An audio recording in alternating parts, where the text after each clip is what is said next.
From Washington, this is VOA News.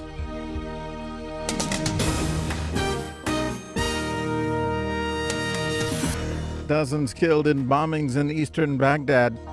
Ukraine concerns over a possible Russian attack. I'm Vincent Bruce reporting from Washington.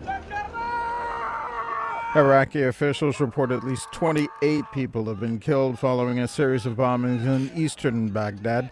Friday's blasts struck as some 10,000 supporters of the group Asaib al-Haq gathered at a stadium for a campaign rally for a Shiite political organization. At least 3 explosions, including a car bomb and a suicide attack, went off at this site. The event was organized to introduce the Shiite group's candidates for the parliamentary elections on April 30th. An al-Qaeda breakaway group, the Islamic State of Iraq and the Levant, claimed responsibility for the attack. The authenticity of the claim could not be immediately verified.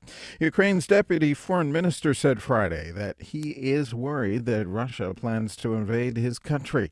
Danilo Lubkivsky called on Moscow to withdraw its troops from Ukraine's border. From the United Nations, VOA's Margaret Bashir has more. Danilo Lubkivsky said his country is facing an enormous threat and questioned how many troops Russia has put on his country's doorstep.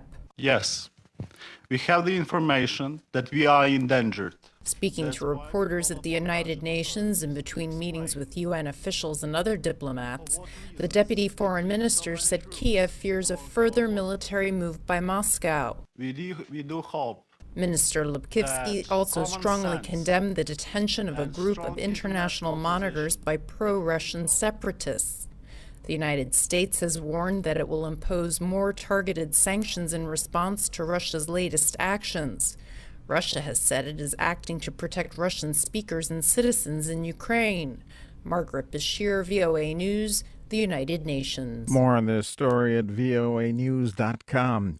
U.S. President Barack Obama has warned North Korea not to go through with plans for another nuclear test. VOA White House correspondent Luis Ramirez has more. Before arriving in Seoul Friday, Mr. Obama told a South Korean newspaper that if North Korea were to make the mistake of engaging in another test, it should expect a firm response from the international community. The United States and South Korea stand shoulder to shoulder, both in the face of Pyongyang's provocations and in our refusal to accept a nuclear North Korea.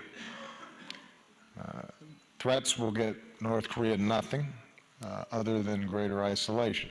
President Obama began his Asian tour on Wednesday in Japan. From South Korea, he traveled Saturday to Malaysia and later to the Philippines.